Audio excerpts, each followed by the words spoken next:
The outer space blockbuster Gravity will probably be director Alfonso Cuaron's first and last space movie. But in an interview with China View, he did express a willingness to explore space for real, if possible, with the help of the Chinese government. So what do you like about being up here? The silence. And it took you 4.5 years to make the Gravity. Would you do another film for that long again? Look, I know that I would never do another space movie. I don't think so. It took too long. Again, I would go to space any second that I'm invited. So I keep on pleading. Maybe now the Chinese authorities want to send me to space.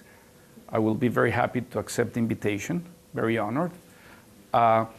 And I cannot say if I would do another film takes this long. Because when I was starting to do Gravity, I thought it was going to be an easy thing. I thought it was going to take 1 year, and took 4.5 years. So it was a big miscalculation. I hope that next one takes shorter, but if it has to take, you just follow the film.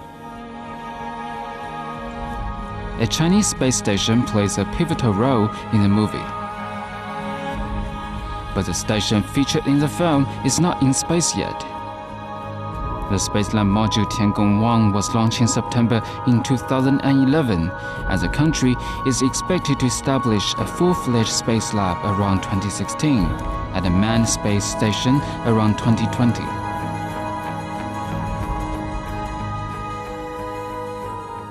And why is the Chinese space station depicted a little bit fancier than what it actually looks like? Because we took the design of the station, some designs that we saw for 2016. We didn't took the one that is right now. So we wanted to bring it to give like an example of what is going to be in the very near future.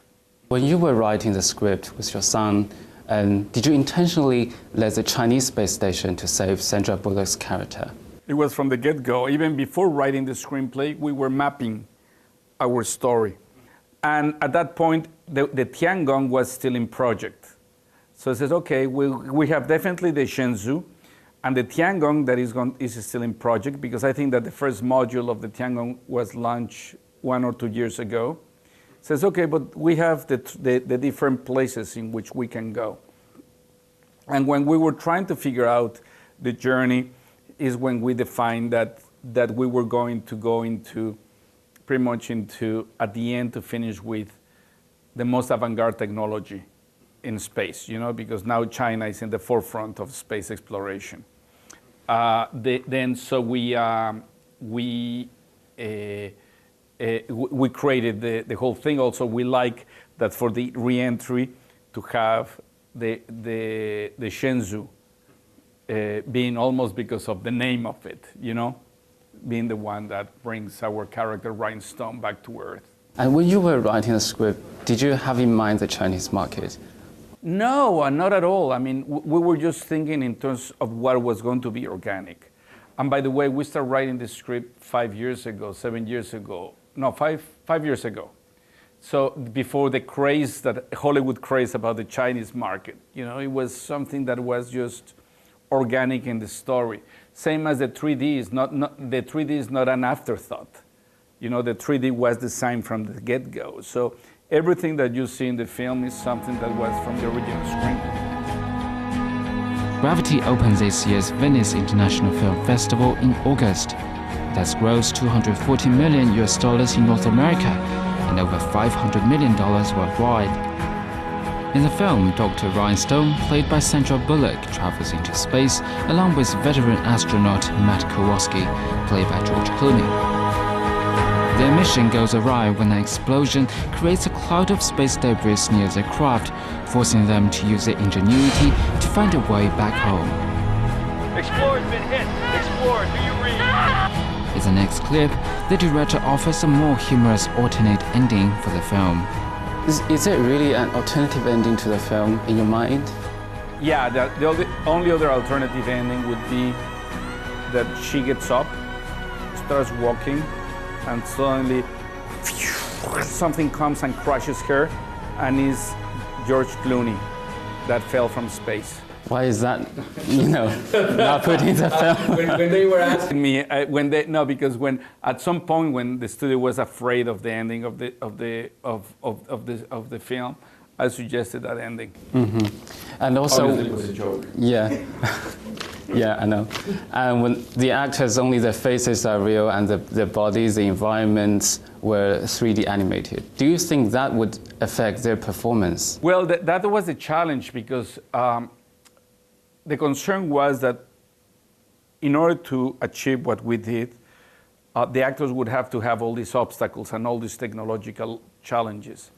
The amazing thing is I work with two amazing actors. So they prepare themselves so well that then all the technological thing was not an obstacle when we were rolling cameras. It was very difficult for them to get into the shape to do that. But when we were rolling cameras, I was just dealing with actors as if I was dealing in any living room, doing a scene or in a dining room, on a table. It was very easy for me. For them, I'm sure that physically was very difficult. So let me just make sure, so there probably won't be a sequel to Gravity despite its huge success. At this point, I don't know. This is the thing, I don't imagine. I remember doing Harry Potter. And I was doing Harry Potter, and they invited me to do the next Harry Potter. And I was very honored, but I said, I would overstay my welcome. This was an amazing experience. I move on to the next thing. And probably I feel the same with Gravity. I don't know. I mean, I really love the character of Ryan Stone, and I love that it's a woman that goes through adversities, and because I find that a beautiful metaphor for what we go through every day in our lives, and sometimes in deep adversities and painful adversities in periods of our lives. But at this point, I cannot think of a sequel. Do you have an idea? About George Clooney, what happened to him? Is there a chance that he might survive? It's another journey. Okay, so you mean, okay. I'll think about it. When I first watched Y Tu Mamá También, I was only 15. I know I wasn't supposed to watch it at that age. And then, and then you see what happens? Yeah, and then you directed Gravity and also the Harry Potter film. This huge difference between these three, and how did you make this transition? Well, if you think about that, Y Tu Mamá También, Children of Men, and Gravity, the three of them are road movies. So maybe there's a similarity there. But why did you always put the main characters in huge, desperate situations? I guess that's something that most of them they have in common, right? I just do the films that I need every time. I don't think so much about how one film has to be organic to the other. I like different kind of films. I like small movies. I like big movies.